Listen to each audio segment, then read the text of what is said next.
All your dreams are about to come true because we're talking about why it's worth it for the Atlanta Falcons to trade up for Georgia D tackle Jalen Carter on today's Mock Draft Monday.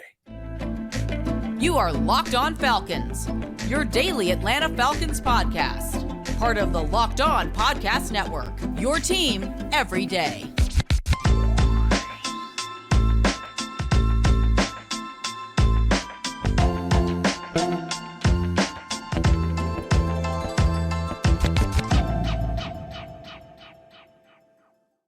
So, guys, you know me. I'm Aaron Freeman, aka Sirius Black, aka Mr. Drew, and of course, the very humble host of this illustrious Locked On Falcons podcast, your daily Atlanta Falcons podcast, part of the Locked On Sports Atlanta podcast family, your team every day. And of course, we thank you for making this illustrious podcast your first listen each and every day. Of course, it's free and available Monday through Friday in a variety of podcast platforms, including on YouTube. And if you subscribe to us on YouTube and help us get over 5,000 subscribers here on Locked On Falcons YouTube channel, you will get the video version of the podcast the night before the audio drops.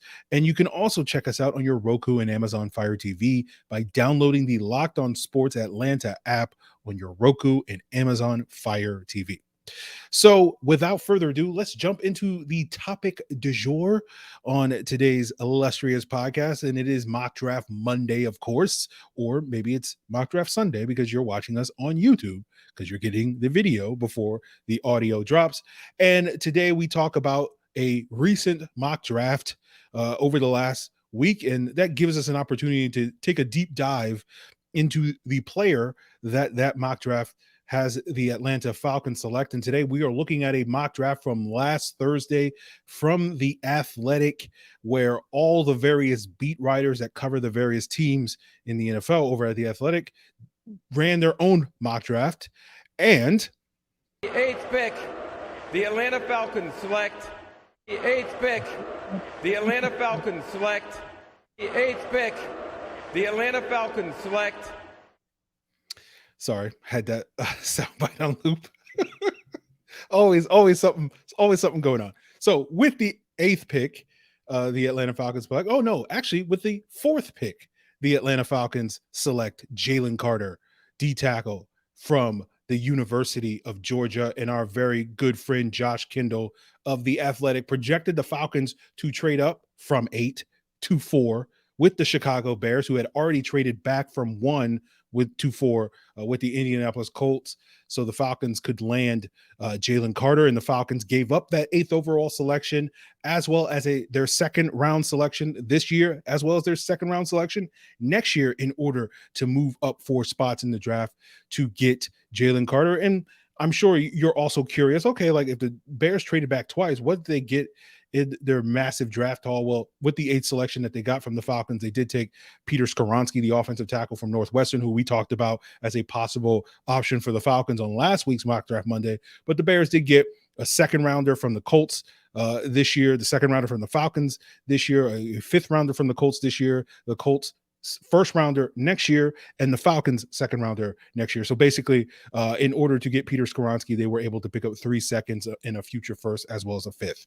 So let's talk about the Falcons trading up for Jalen Carter. And later in the episode, we'll talk about the value of the trade and whether or not it's worth it. But let's just focus on the player that is Jalen Carter. And longtime listeners know I've been a big fan of Jalen Carter since last July, when I talked about how, hey, if the Falcons wind up being as bad as some people think they're going to be this upcoming season, the silver lining to that is they're in a position, with a top 3 draft selection to wind up with Will Anderson from Alabama or Jalen Carter from Georgia, the 2 high-level non-quarterbacks entering this draft. And Jalen Carter certainly lived up to that billing. You can debate if Will Anderson quite lived up to that coming off of this year, where it was a little bit of a down year for Will Anderson. And so therefore, I think to a lot of people's eyes, Jalen Carter is arguably the best player in this draft class because he was able to sort of improve from 2021 as opposed to Will Anderson. And,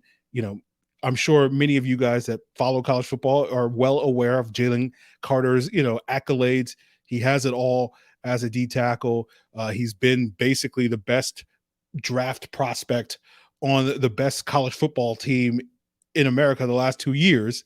And even though Georgia had all those first round picks on their defense last year, most people, myself included, looked at Jalen Carter as that's the guy that's the best player on their team. And he only got better from that point as a sophomore a year ago when Georgia won their first national title. Before following that with back-to-back. And, when you look at Jalen Carter, he's got the size, the strength, the quickness, the power, made a big leap this year in terms of being able to rush a little bit more with a pass rush plan. And I think that's, we might talk about Will Anderson at a certain point this offseason, but if we do talk about him, that will be the big knock against Will Anderson, which is, he didn't necessarily have a good plan when he was able to rush the quarterback this year.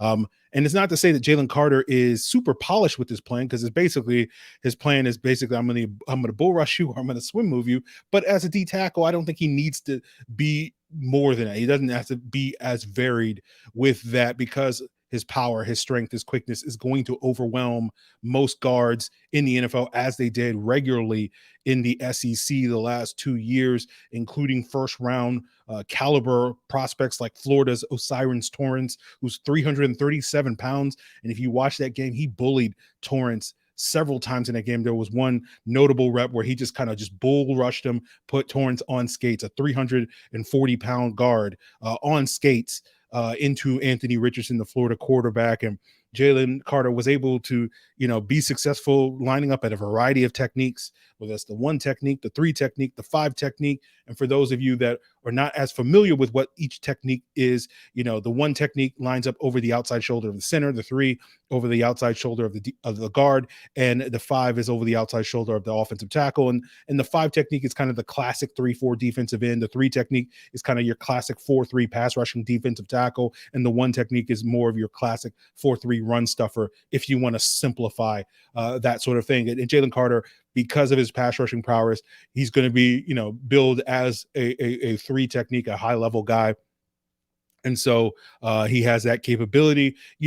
He wasn't really asked at Georgia to defend the run a bunch the last couple of years. He was primarily a guy that they put on the field on passing downs in that situation. But when he did get the opportunities to defend the run, he was solid in that degree. But when you talk about Jalen Carter, you can nitpick some things about his game. He may not be elite when it comes to handling double teams against the run. Sometimes, he rushes like a bull in a china shop, and there will be times where he'll get a little bit overextended and off balanced because of that. Maybe he can improve his hand placement when it comes to some of those bull rushes, but all of those things are coachable. All of those things are things that he can improve in short order in the NFL. And so really, when you talk about Jalen Carter, if you're going to knock him, the only issue, and I use issue loosely, is basically, I guess you got to figure out what the heck Todd McShay was talking about a couple of months ago when he talked about,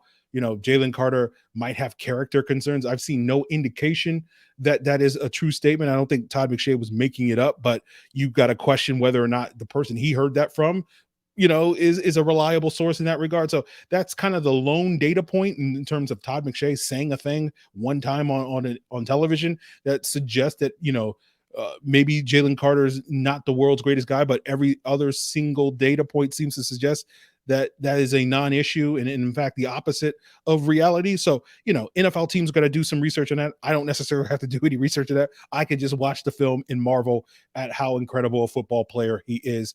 And to piggyback on a conversation we had on the most recent episode of Locked On Falcons, where we talked about Daron Payne and how that episode was talking about how Payne is going to be franchise tag, and the Falcons may not necessarily be as, Falcon fans don't have to be as distraught about the idea of missing out on Daron Payne. And obviously in this hypothetical scenario, you go from Daron Payne to Jalen Carter, I feel like you're making a massive upgrade. But we talked about how Daron Payne, the issue with Daron Payne and why, for me personally, I was not as gung-ho on adding Daron Payne because of the likelihood of the price tag that you would have to pay for him, which is like $20 million a year, should he hit the open market and not be franchise tag.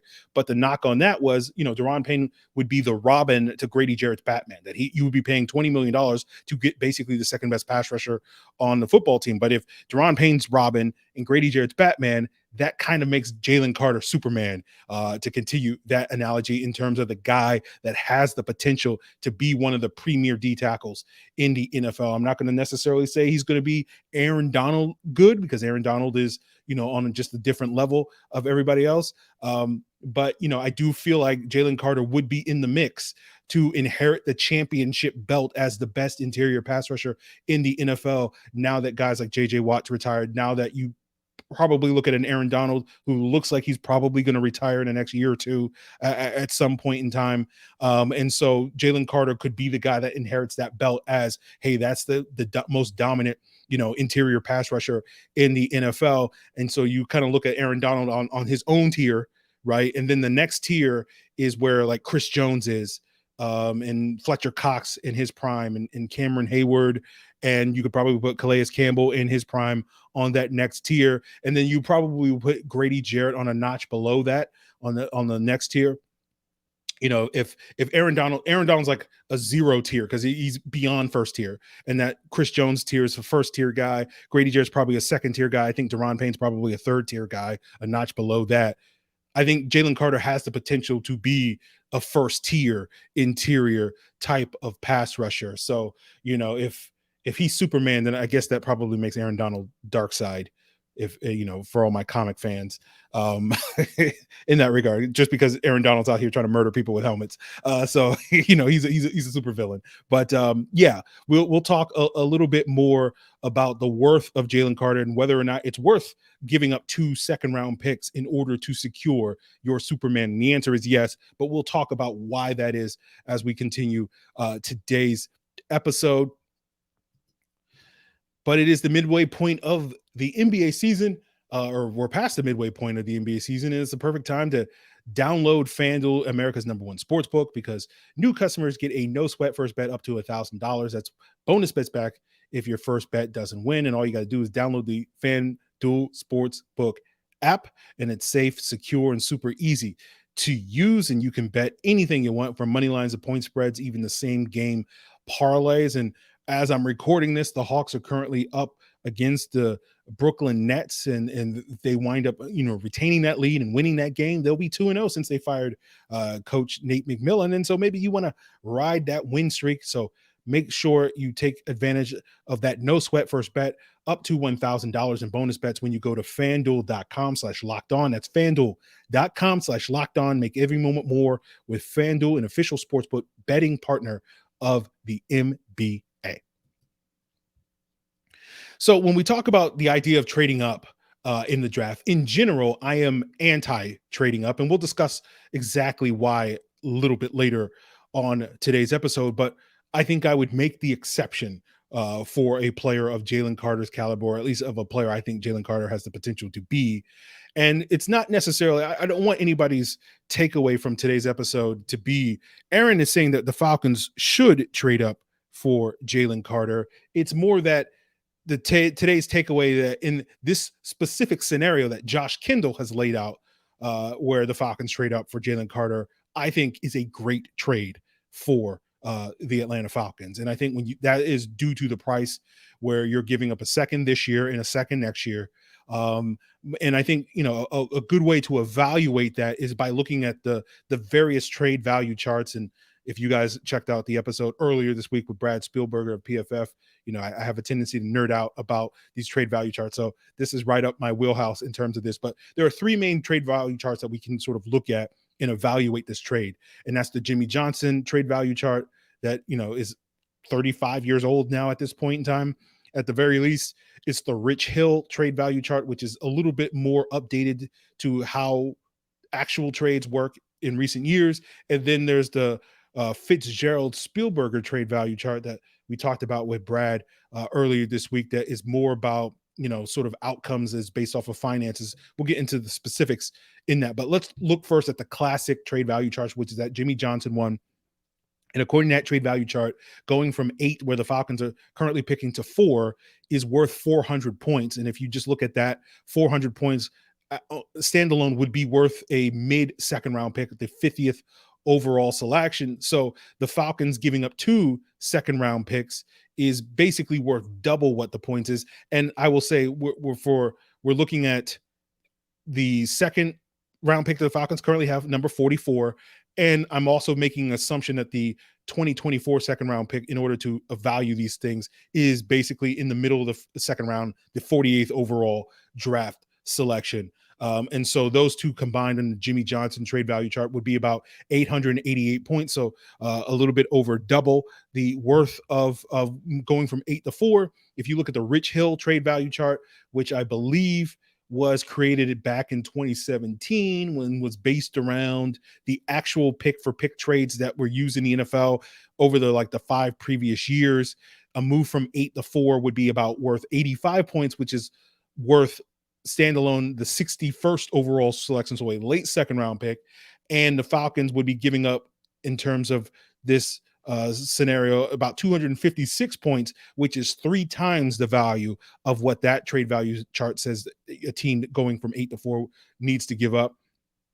And then we go back to the Fitzgerald Spielberger trade value chart that comes from our good friend Brad from PFF. And I believe, as Brad tried to explain it on that episode, is that is based around the actual outcomes from 2011 to 2015, based off of the finances of what those picks wound up being worth on second contracts. Again, it's all a little bit over my head. That's why, Brad is the is the professional, and I'm just the guy that's like, oh, this is cool. But a move on that trade value chart from 8 to 4 is worth 351 points. That's worth actually the 186th overall draft selection, which is a 5th round pick. And the Falcons give up over 2,000 points, which is actually 6 times the rate of that pick based off of that chart. And that kind of illustrates what we're talking about and why, in general, I'm against the idea of trading up, right? Because human beings run NFL front offenses, and human beings are fallible, right? Human beings often overestimate their level of expertise, whether it comes to anything in life, but certainly when it comes to the draft. We talk about it all the time, and you guys are well aware that, the draft is a crapshoot. And, the definition of a crapshoot is a risky or uncertain matter. And basically what happens is humans, overestimate how much certainty there is when it comes to these sorts of things. And basically draft history tells you that there should be little to no certainty when it comes to drafting players. And that's kind of what the Fitzgerald Spielberger chart is kind of telling you, is that the drop from one pick to the next pick, and I know the tankers are rolling in their graves when they hear this, but the drop, between picks from 1 to 2 to 2 to 4 to 4 to 8 to third round to the 5th round, in terms of actual outcomes for the various players, is not as significant as probably the perception is. And so therefore that's why for this specific chart, giving up 2 second round picks is over 6 times the amount of value necessarily. So again, whether you buy into that is up to each and every one of you. But from my personal opinion, I think this specific instance is the exception to the rule, where I think it is worth it for the Atlanta Falcons to trade up, because again, despite everything I just said about uncertainty, I won't say I'm certain, but I feel confident that Jalen Carter is a special player. I'm not going to use the G word, aka generational, because it often gets thrown around, but he certainly probably is a very good candidate for the G word. And what that is a quote unquote alpha, right? When it comes to a pass rusher, which is a guy that you can kind of make the centerpiece of your entire unit, and you can kind of build your entire unit around him, because he's going to be the focus of everybody's pass protections and opposing game plans. And so that's going to free up everybody else in order to maximize. And again, this is a little bit hypocritical, because if you listen to the most recent episode where we talked about Daron Payne, I was talking about how people overvalue sort of the top in pass rushers, but it wasn't necessarily because I thought an alpha like a Jalen Carter or a Chris Jones or an Aaron Donald is overvalued or overrated. It's just, I think people overrate how many of those guys actually exist, right? They overvalue non-alphas, right? They'll take a player like a Daron Payne, who we earlier called like a third-tier defensive tackle, which is still a very, very good player. Don't get me wrong. I don't want anybody to walk away and be like, Aaron thinks Daron Payne stinks. No, I think he's a very good football player. But I think what happens is you wind up paying a third-tier pass rusher like Daron Payne like he's a first-tier pass rusher, and that's what I mean when people overvalue that type of player. And so I think what an alpha like Jalen Carter does for the Falcons is twofold, where you're getting first and foremost the help that we've all been clamoring for Grady Jarrett to get over the next couple of years. But if Jalen Carter is that alpha, is as good as we think he's going to be, that not only extends Grady Jarrett's career and maximizes the remaining years of his career, because we've talked before about how when you look at other pass rushers like a Grady Jarrett, a Geno Atkins, a Jonathan Babineau, et cetera, Jarrell Casey, that you can guesstimate that Grady Jarrett has maybe 2 more peak years before he starts to fall off. But because if Jalen Carter becomes that alpha, the guy that's going to draw the double teams, that's going to allow Grady Jarrett to feast a little bit longer in his twilight years because he's going to get singled up, that could extend Grady Jarrett's peak and prime even further than 2 years. And maybe that's 3, 4 or more years. But not to mention, even if that doesn't happen, Jalen Carter can kind of inherit the mantle as the centerpiece and the focus and the alpha in your defensive line for years to come, that you're going to get potentially 7 to 10 years, peak years of Jalen Carter in the future. And you can then fill out the rest of your pass rush with other players around him. And that's going to enhance those guys, a pairing of him and Arnold Ebiketie and all that sort of stuff. So if Jalen Carter does live up to being that alpha, being that Chris Jones, being that Fletcher Cox, that Calais Campbell type of player, that to me, if you're getting that is well worth giving up 2 second-round picks. That is well worth, quote unquote, overpaying in terms of what we're talking about going from 8 to 4. And so that is going to do it for us on the Mock Draft Monday portion of today's episode. We will get into some mailbag questions talking about sort of the timeline on a Lamar Jackson trade, talk a little bit more about salary cap, whether or not the Falcons should sign Yannick Ngakoue. But if you're not done talking about the NFL draft, guys, why not continue to make Locked On NFL Draft your second listen after today's Locked On Falcons, where they are also doing Mock Draft Monday and breaking down all the top prospects, especially heading into this week's Combine week. So check out Locked On NFL Draft on YouTube or wherever you get your podcasts. So as we wrap up today's episode, getting into the mailbag portion, let's look at our first listener question, which comes from Never Ending Pain. Hughes Alfred on Twitter. He asks, regarding the Lamar Jackson trade, any chance this drags out to the draft, specifically the 8th pick, to see if one of the QBs falls? Maybe Baltimore is more likely to take 2 firsts and a second if Levis or Stroud are still on the table. So I think there is a chance that, the timeline for the Lamar Jackson, that Lamar Jackson doesn't necessarily get traded in March and maybe get traded at a later date. But I don't think it's likely, because I think if you're Baltimore, you're incentivized to try to get that deal done earlier than possible. Nor do I feel like you are incentivized to replace Lamar Jackson with this year's draft class. Like the beauty of getting 3 first-round picks in the scenario that we all sort of envision Baltimore trying to get, is that the beauty of getting 3 first-round picks is it gives you can kind of pick and choose your spots. Like you have a 3-year window of basically being able to replace Lamar Jackson, because you're going to have 2 first-round picks every single year. And so if the right quarterback doesn't fall in this year's draft to the 8th overall selection, then you're good, and you'll still be in a position to use your 2 first-round picks next year, and probably you'll be picking high as well, again, to move up and get a quarterback in what many people think next year's quarterback class is going to be even better. So I don't think the Ravens need to worry about that in terms of like, we got to wait and see if one of these quarterbacks falls to 8. And so therefore we're going to hold on to Lamar Jackson. My best guess, and again, just pure speculation on this front, that if the Ravens do decide to trade Lamar Jackson, you will see that trade get done before the start of the league year on March 15th, right?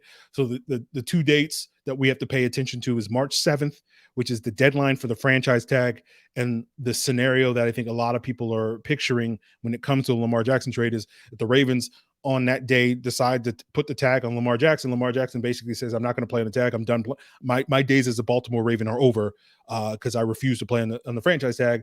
And then we get into a situation, over the next 8 days that the Ravens will basically say, okay, well, if that's the case, then, we are open for business with Lamar Jackson. And similar to what we saw with the Deshaun Watson stuff last year, and that took place over 5 days, the Ravens will try to get a deal officially done by March 15th when the league year starts and trades can become official, right?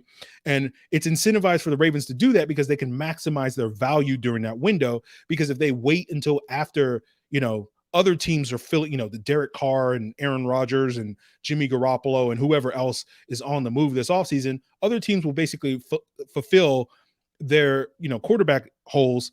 And therefore, you want to get a bidding war, right? It's in Lamar Jackson's best interest to get a bidding war started so he can get the most guaranteed money that he wants. And it's in the Ravens' best interest to get a bidding war started because then they can maximize their return on trade, because someone can say, okay, we'll give you 3 firsts and a third and a fourth, which is the same deal that Houston got from Deshaun Watson. And someone will say, well, no, we'll give you 3 firsts and 2 seconds. And then someone else will say, well, we'll give you 4 firsts and 2 seconds or something like that. So that's why I think, a Lamar Jackson trade, if it's going to happen, it's going to happen sooner versus later. So I hope that answers your question, Alfred. Our next question comes from Seb's Dad 19 from the Discord.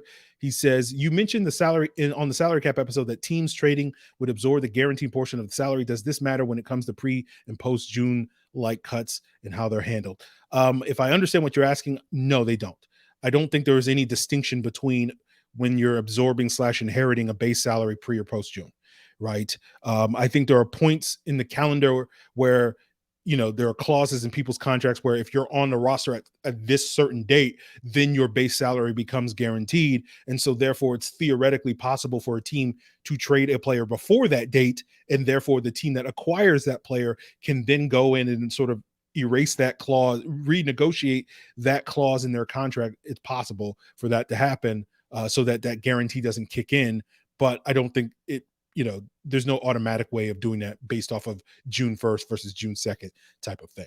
Our next question comes from Duval Falcon in the Discord. What do you think about signing Yannick Ngakoue for 4 or 5 years at $14 million per?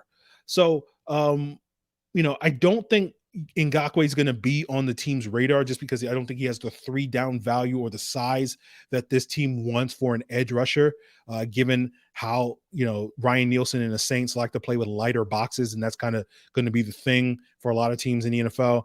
Yannick has never really been a great run defender.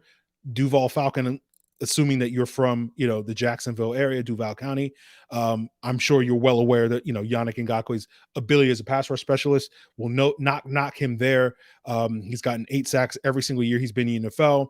Certainly, I think he could go a long way to helping enhance players like Arnold Ebiketie and D'Angelo Malone by teaching him that cross chop move that he has, that he's basically made a career out of utilizing at a high level.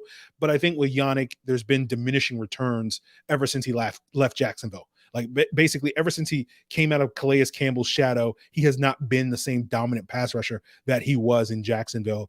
And so while I don't think you're wrong for thinking he's worth that, I don't know if he's going to be worth that for the Atlanta Falcons just because of the scheme that they're going to try to install with Ryan Nielsen and wanting bigger, more powerful edge rushers that can give you not only value on first down, but also on third down. Yannick is giving you third down value, but not so much on first down. But we'll have to sort of see. I think you already have that type of player, or at least you're hoping Ebiketie can be that type of player for you in the future. So I don't, no one's going to sit here and say having 2 of those players is a bad thing, but I don't know if the Falcons are going to be as interested in that. And we'll wrap up today's episode by looking at a mock draft from Justin E., who sent an email over to lockdownfalcons@mail.com. And for those of you watching on YouTube, you can see it on the screen. And why we're talking about this is not, incentivizing all you guys to send in more of your mock drafts because frankly I don't care, but we're talking about Justin's just because he also had the Falcons trading up for Jalen Carter. He had them trading with the Seattle Seahawks, getting both of Seattle's first round picks, number 5 overall and number 20 overall. And as you guys watching note, he had the Falcons giving up their 8th overall selection, their first round pick next year, and their 3rd round pick in 2025. And Jalen Mayfield, they select Jalen Carter with the 5th overall selection from Seattle. They get Bijan Robinson, the Texas running back, with the 20th overall selection from Seattle. And so this is the reason why we're talking about this is you got Jalen Carter, got the best player in the draft. You got the second best player, or third best player. Will Anderson, second best player, third best player to draft in Bijan Robinson at 20 overall. And then he got rid of Jalen Mayfield. And this is an A+ draft. Shout out to you, Justin, for an A+ draft. Let's talk about the rest of the draft. He had the Falcons taking Isaiah Foskey, the Notre Dame pass rusher, in round 2. I'm not as high on Foskey as other people are. He's fine, but that doesn't move me. I'm a big fan of Cody Mock, who he has the Falcons taking in the 3rd round, the North Dakota State offensive lineman. Although I think Mock's going to be long gone by the time we get to the 3rd round. He has them taking USC guard Andrew Voorhees in the 4th round. Voorhees is a good player. I don't know if he's a great fit in the outside zone scheme. He has the Falcons taking Texas nose tackle Keandre Coburn in the 4th round as well. That's a good pick. He has them taking Georgia quarterback Stequavius Bennett in the 5th round. And Justin noted in his email that he's trying to make everybody happy by taking both Bijan and Stetson. So I think he certainly does that. 7th round, he has to take on another quarterback and BYU quarterback Jaron Hall, who was a player I liked when I watched this film last year. I haven't really watched this film this year. So interesting that you have them taking 2 quarterbacks. I guess you're taking the notion, Justin, that you have to swing multiple times in order to hit on a quarterback. So you're going to have Desmond Ridder, Stequavius Bennett, and Jaron Hall as the 3 quarterbacks in Atlanta. Maybe you're also counting Logan Woodside. But most importantly, Justin wraps up his draft with North Dakota State fullback Hunter Lipke in round 7. And, Jalen Carter, Bijan Robinson, and Hunter Lipke automatically makes this a home run type of draft, getting a fullback. So I will say to all of you guys that now will be incentivized to submit your mocks via all the places that you can submit your questions, lockedonfalcons@mail.com, Locked On Falcons on Twitter or Facebook, Locked On Falcons Discord, or leaving a comment here on the Locked On Falcons YouTube channel. If you're going to do that, make sure you include Bijan Robinson in your mocks and a fullback in your mocks. And Hunter Lipke is probably going to be the top fullback for a lot of people in this year mock. And if you do those things, if you check those 2 boxes, maybe, just maybe, I might talk about you on a future mock draft Monday. So shout out to you, Justin, for getting that A+ draft with getting rid of Jalen Mayfield, getting Bijan Robinson, Jalen Carter, and Hunter Lipke. That's all you need to get an A+ for me. But that's going to do it, guys, here on today's Locked On Falcons. Tomorrow, make us your first listen, and you should be able to listen to us talk we'll do the free agent episode that we were supposed to do last Friday that I punted to Tuesday, and that will be the episode where I will break down all the offensive free agents that I would like to see the Falcons sign. Of course, now that I say that, the Falcons will probably announce all their coaching hires tomorrow, so we'll have to punt that till further in the week. But later in the week, the plan is, unless the Falcons decide to make a move, is to talk combine and preview that as the week unfolds. And then later at the end of the week, we'll do another free agent Friday. We'll talk about the defensive free agents that I would like to see the Falcons side. So continue to make Locked On Falcons your first listen. Check out Locked On NFL Draft for your second listen with hosts Damian Parson and Keith Sanchez from the Draft Network, who are going to be covering, everything about this draft and all week long for the combine this week. So make sure you subscribe to Locked On NFL Draft on your preferred podcast platform, guys, all part of Locked On Podcast Network, your team every day.